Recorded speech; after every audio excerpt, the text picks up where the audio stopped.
Joan and Rick Francolini are the parents of a bisexual daughter, Renee, who's about to marry a transgender man. They're also committed social justice advocates who recently organized the first ever Lower Cape Pride celebration on Cape Cod. Dubbed Unity in Community, the three-day event, a multi-generational celebration of LGBTQ+ pride, drew hundreds of people to the towns of Orleans and Brewster, Massachusetts in June 2025. Activities included a parade, an LGBTQ+ community resource fair, musical performances, a panel discussion, and an exhibit about the history of drag. As Joan and Rick tell PFLAG Cape Cod's Rick Koonce in this interview, the couple got the idea for the event after seeing the transformative impact of small-town pride celebrations in Maine, where their daughter and her fiancé live. They noticed that those events brought visibility, joy, and solidarity to the queer community there. As committed LGBTQ+ allies, Joan and Rick soon realized that Lower Cape Cod needed a pride event of its own, separate from traditional pride activities held each year in Provincetown. Planning Lower Cape Pride quickly became a labor of love for both Joan and Rick, who tapped many elements of their local community to support the event. Over the course of several months, they brought together neighbors, LGBTQ+ volunteers, local business people, political and civic leaders, artists, musicians, and others to make Lower Cape Pride a crowd-pleasing event, far exceeding what either Joan or Rick had initially anticipated.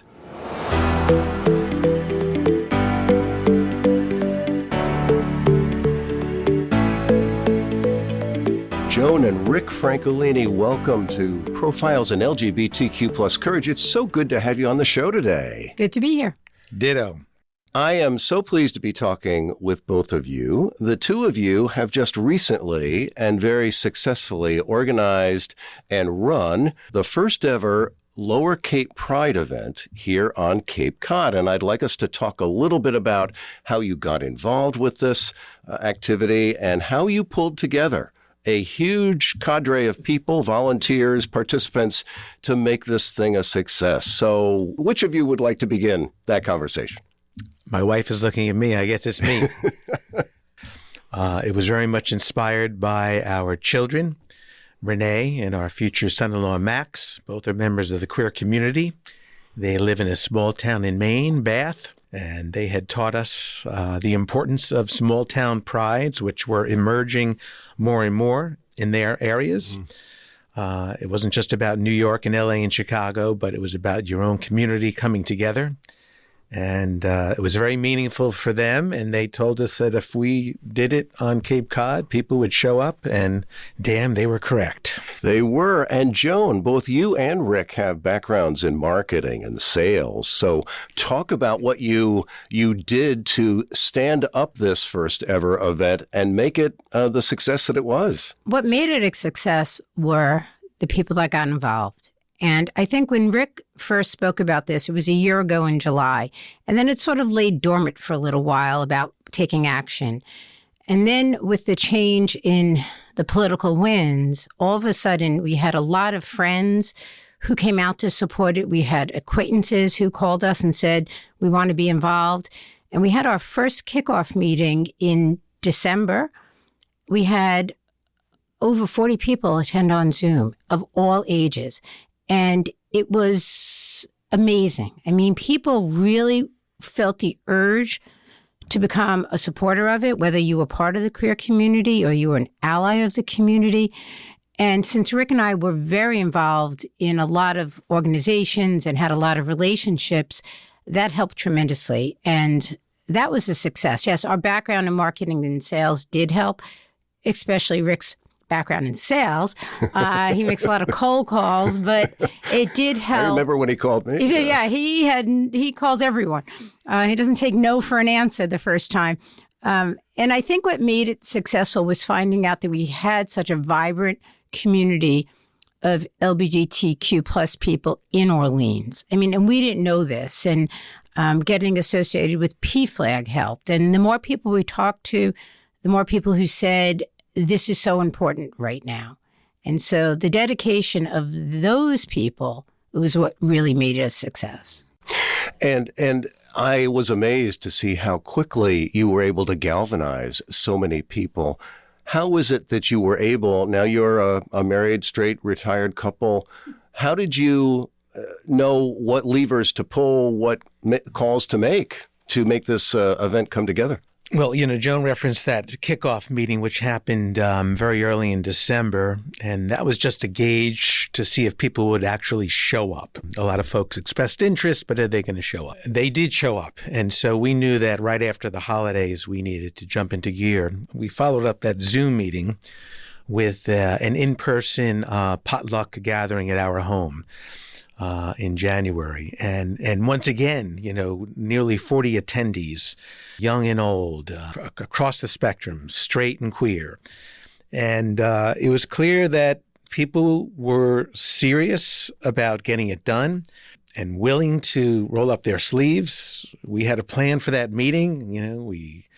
We talked about the vision. We broke out into breakout groups. We established a communications team, a financial team. It was a little bit of our corporate roots surfacing, I suppose, from an organizational standpoint. But, we got organized that January, and then it snowballed from there. Since we both come from corporate, and people have said they've never seen anything so organized. I did run big groups and big teams for corporate America. And it was more of that and organizing than it was my marketing skills. And it was letting people do the jobs they signed up for, having some check-ins on what's going on, giving the freedom to people to organize how they needed to, but also then coming together as core leaders of teams. There were some really great things that happened. One was really building the younger people in the community got their friends involved. And that was really critical because they did all the new social media things that, we're not as apt to and super talented on those regards. And that was critical because if it was left to us, that would have faltered by the side. And people who had skill sets used their skill sets and they didn't let us down. Everyone was just beyond helpful. And we had other people asking what more they could do. And so it was truly, truly spectacular. I think managing volunteers is a bit of an art, and some people do not do it well.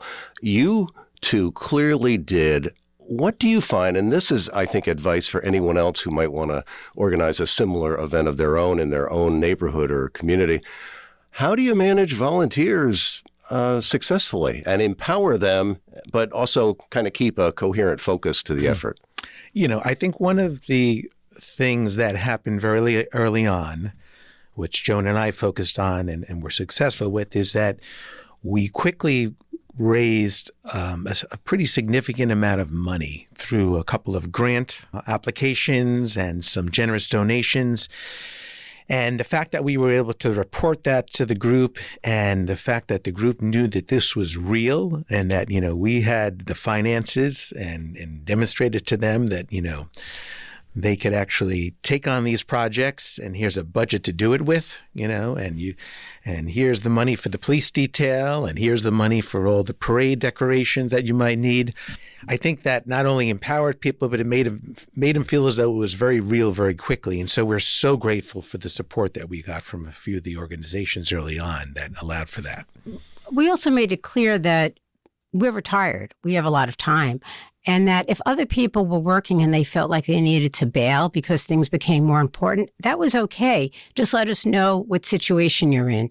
But the fact that the Cape does have so many retired people who really support this, and they made this a prime focus of what needed to get done. And then they brought other people in as they saw a need set. And that was really managing volunteers. We didn't manage the day-to-day volunteers. We actually sort of organized the leaders of their specific groups. And so we were able to say there's a parade committee and there's a communications committee and there's an outreach committee. And those leaders did a phenomenal job. And they would be able to call us to say, hey, I'm having some trouble. I need some more volunteers. And we had a volunteer lead. That was smart. So, those volunteer leads are the ones that really found volunteers and managed them. And everyone had a job and everyone led it as though it was they were getting paid for it. And that was really spectacular. I also think we had check-ins set up. We did a lot of emails. We never said no. If someone said, hey, I'm thinking of this idea, it might cost some money. We said, yeah, that would be a great idea. Bring in other people as you see fit. So it worked out better than we could have ever expected. We were also very respectful of time. You know, folks are super busy, and many of these people actually were working. You know, we were fortunate to be retired. They were not. We had our Zoom meetings, and we tried like hell to get them done in 60 minutes. You know, we didn't overschedule them. We, you know, once every 3 or 4 weeks to check in at key times as we were moving along. But respect for time is important. Again, it's about how you manage the volunteer force. And we'll talk, if you would, about the various components of the 3-day event, because I think that will be of interest to people. And there was really an arc of activities and areas of focus. So it was supposed to start small. Yes. That didn't work out. I think how it kicked off was, yes, it was supposed to be small. And then connection was made through Cape Rep, and Cape Rep volunteered their space. And so you had to do that because it was an amazing space. Theater on Cape Cod in Brewster. Of people that came together. And then the churches wanted to get involved, and that brought a lot of people. And so it started building. The Council on Aging in Orleans was doing a dinner for the past 10 years for the community, and they wanted to expand it. And then we thought, oh, drag would be great. And we reached out to a friend of ours who used to be in P-Town. Now he's in Arizona. He connected us with someone. And it kicked off with an event at Snow Library, which was an art exhibit. It was the most well-attended day of a kickoff for an art exhibit. In Orleans. In Orleans. We had over 20 artists submit artwork. It was everything that the weekend ended up being was this kickoff event. It was affirming. It had allies. It had people of the community. It was celebratory. People made connections there of other people they didn't know. So it kicked off with that. We had other library programs. Then we had the dinner at the Council on Aging. Then there was a drag event at the Alley. And then the next day in Orleans, then there was the parade in Orleans with the ending ceremony in Orleans, which you had to bring together because there was dignitaries of the town Not there. to mention the kickoff at the Village Green before the parade with entertainment and face painting and the like. Right. And then we went couple of to Grand Marshals. Grand Marshals, which was amazing. And those actually helped our parade so much, the whole stories of the Grand Marshals. And then we had events at Cape Rep, 4 different events at Cape Rep, plus a whole thing going on at the barn with activities there. And then the next day was a lot of religious places had services. And I will chime in for 1 second about the parade because FYI, you know, the parade was never on my radar screen until early on.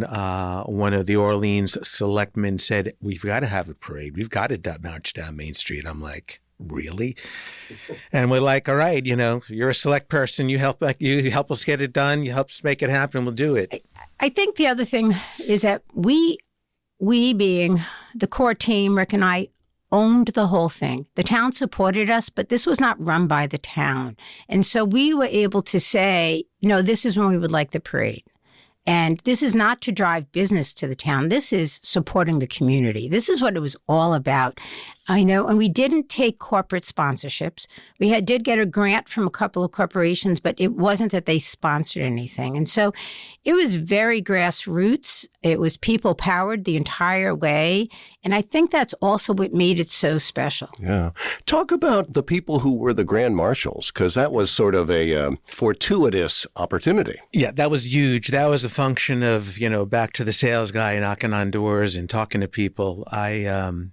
You know, just through connections and word of mouth, we learned that Gloria and Linda Bailey Davies lived in Orleans and were also plaintiffs in the lawsuit, you know, against the state of Massachusetts that resulted in gay marriage in the state. And when I learned that, I was blown away. I mean, my corporate PR, you know, lights went off and I was like, this is like a silver bullet. I mean, these guys, if they would be our Grand Marshals, you know, that is going to be so PRable and so exciting. And I just, in my heart, I felt that very few people in our community probably knew that we had celebrities like this, frankly, living amongst us.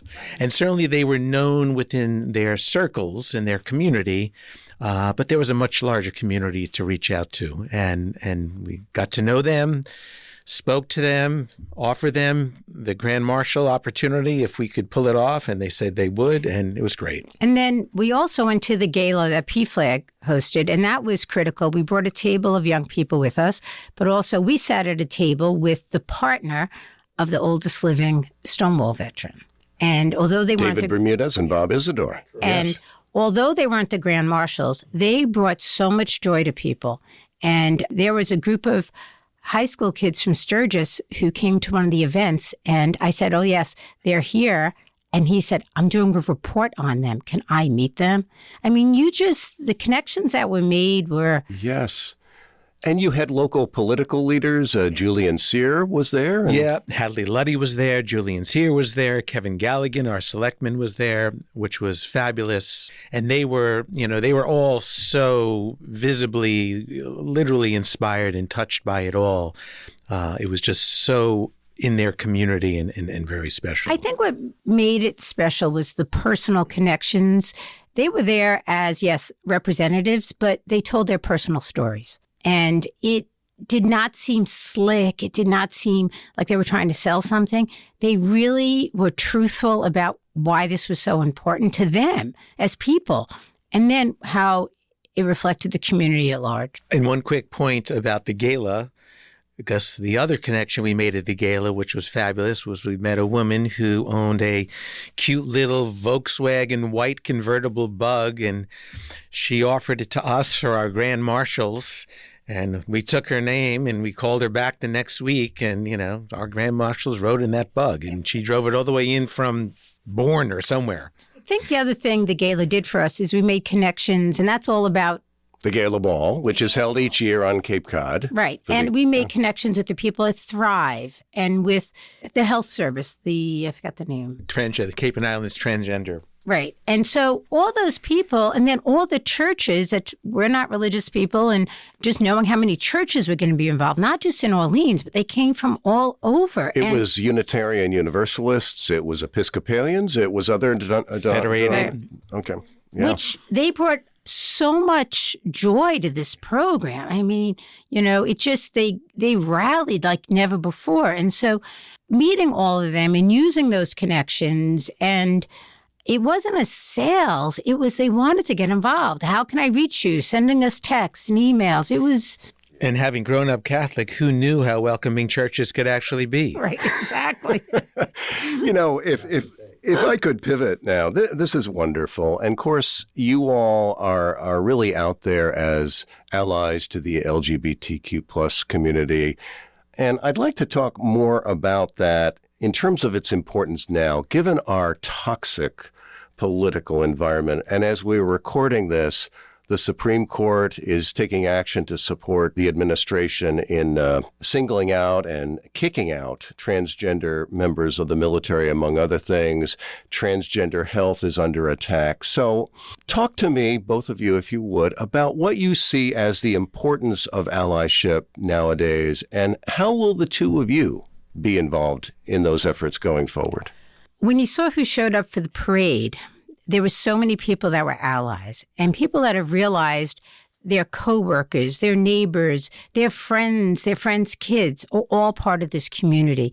And we have a very good friend who originally said, I just support everyone. I don't really know anyone as part of this community. And his wife said, no, there's this person, this person, this person, this person.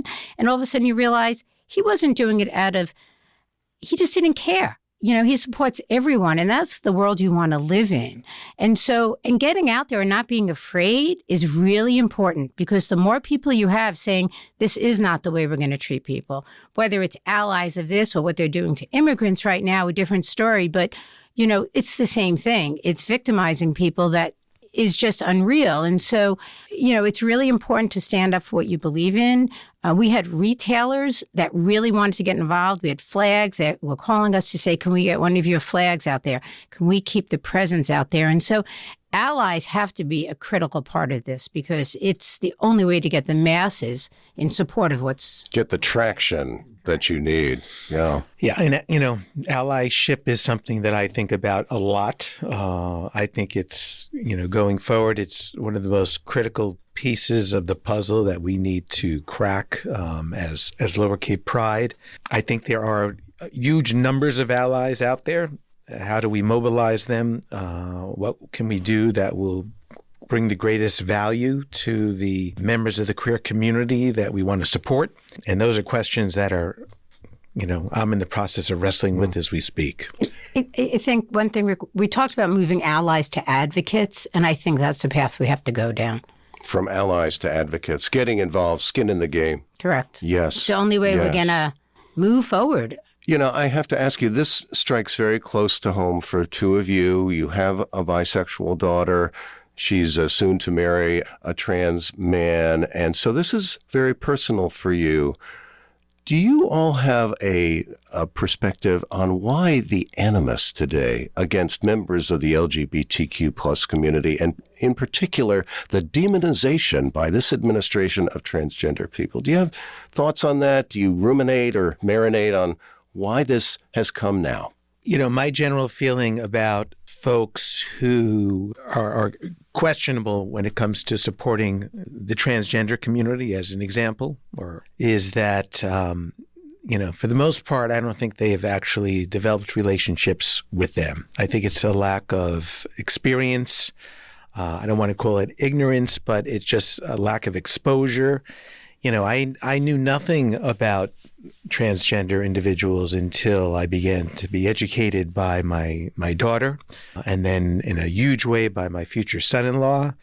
And, I've learned so much about the struggles that they endure, about the importance of authenticity to their lives. And, once you get sensitized to that and educated to that, it makes it much easier to be welcoming. And I just wish we could facilitate that on some sort of a grander scale. I think I go deeper in the fact that there's still queer kids getting kicked out of their houses. There's still a very strong religious right that does not want to accept the queer community. And it's making traction. I mean, they're against women's rights. They're against transgender rights, queer rights, you name it. Anything that's not straight and white, they don't want to be part of. And so that is a big thing that's getting focused now in religious liberty, in the name of religious liberty. The most disturbing Supreme Court case just now was that you have the right to opt out of having your kid learn about LGBTQ rights if they're reading a book about it. You know what? It is going to be so hard for schools to now say, let me read a book about this, about your neighbor, about what's allowed in the right now, which is gay marriage.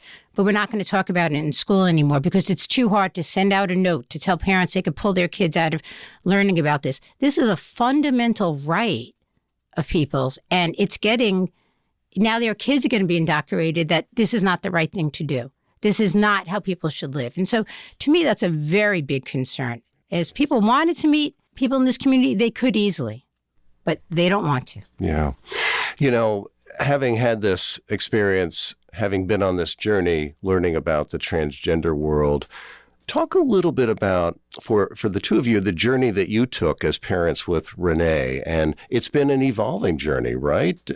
Talk a little bit about raising her and your experience of that, and bring us up to the moment, to the point at which she's soon to be married to a transgender man. We raised her. We didn't know that she was queer. I mean, she was part of the Gay and Straight Alliance. She was part of marching band. She was part of math club, science league, you name it. And we didn't care what she was. And she came out to us in college, and she basically said, no, I have a girlfriend. Just think about it and come back and talk to me. Don't ask. I ask a lot of questions. She said, Mom, don't ask me any questions. And I think at the beginning, we were a little surprised that it was so hard to come out. We think we're so liberal and understanding. And we were like, wow, she couldn't tell us. And you realize how hard it was for her to come out to us. And then you think about other kids who have parents that are not accepting and how hard that has to be. And so since she was in college, she's had girlfriends, she's had boyfriends, she's had the whole gamut. And it's been, a lesson. Sometimes we have to say, so what does this mean? What happens here? And, to us, it's just accepting everyone as they are. And so. Yeah, and I think for me, it's always been interesting to see how much she enjoys gravitating towards the queer community because of the fact that she's explained to me that it's a community where she can really completely be herself. And that importance is something that I never fully appreciated, but I am certainly appreciating more and more as I see the evolution of their community up in Maine. And that doesn't mean that it's an exclusive community, but it's a very important one to them. And, she has an older sister who lives in New Orleans who is very supportive of the community, and she has a business and she supports this community at her business. And it's very tough in a red state like Louisiana to support this. And she's like, it's not political, it's social. And so we were both raised by very liberal-leaning Democratic families, and that helps tremendously also. And I have a mom who's now 93, and she moved here. She was 87, and we were up in P-Town, and there was a transgender display, and she looks around the room, and she says, very loudly, I'm thinking, oh no, what is she going to say? She says, who cares where these people go to the bathroom? They all use my bathroom in my house. And that's how we grew up. And Rick's mom, the same way. And so to us, this is just core to what you believe in. Yeah, and you asked a little bit about the evolution as we, watch the kids and evolve with them. And obviously, once Max got introduced to our lives, one of the things that I saw... Your future son-in-law. Yeah. Yes, our future son-in-law.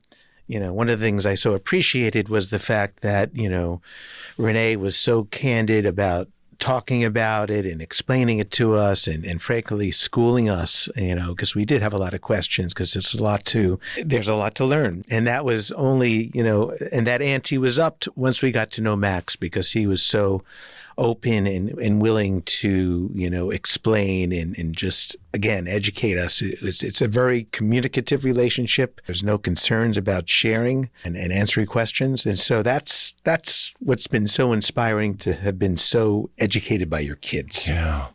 And what do you think is the biggest misperception, let's say, of transgender people in your experience? That they're doing harm, that they're less than, that they're not full members of society. You talk about the band and the army and the military, horrific.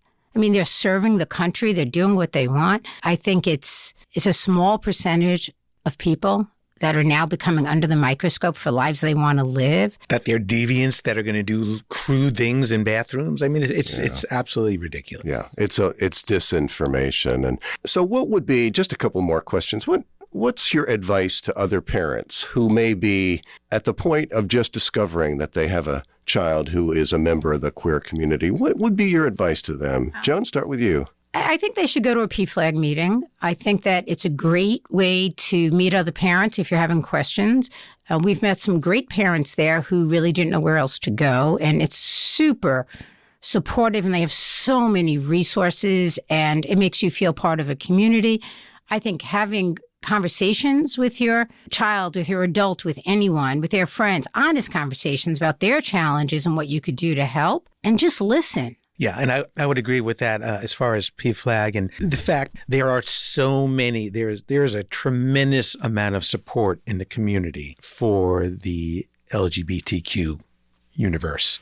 The nonprofits, the churches, and we discover that through, getting to know them. And it's really important to find those people and to realize that you are not alone, that there are many others who have endured this and gone through it.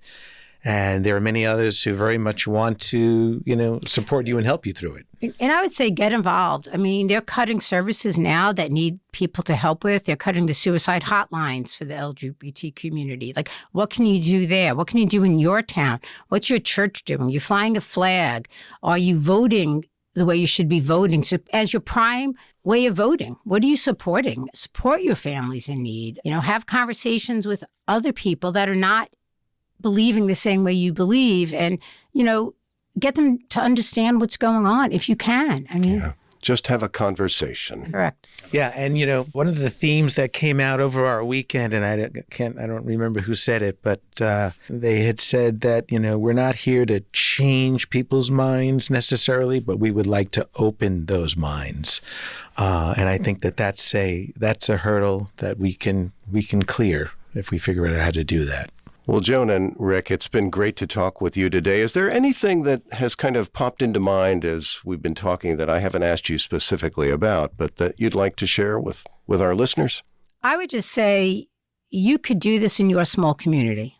It really takes a village, but find the right people. Start having small events, whether it's a dinner, whether it's at a church, whether it's at a bar or a coffee house. I mean, we're throwing around ideas for what's next. Is it, make it all inclusive, because you want the allies and everyone to come around, but make it a focus and make it happen. Yeah, and I would say, certainly a couple of things we are thinking that we want to have. Pride Month is very important. June is Pride Month. That's extremely important. But we need to have pride permeate throughout the year.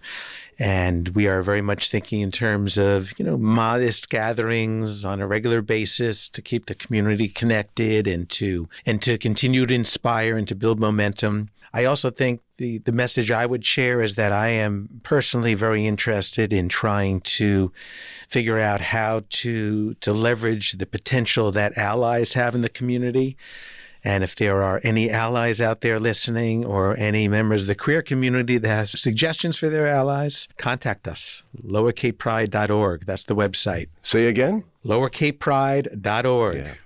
Very good. Very good. Well, Joan and Rick Francolini, thank you so much for talking with me today. It's been a pleasure to have you here on Profiles in LGBTQ plus Courage. Thanks, Rick. Thank you, Rick Koonce. Thank you for listening to today's interview. Founded in 1973, PFLAG is the first and largest organization for lesbian, gay, bisexual, transgender, and queer people and their parents, families, friends, and allies.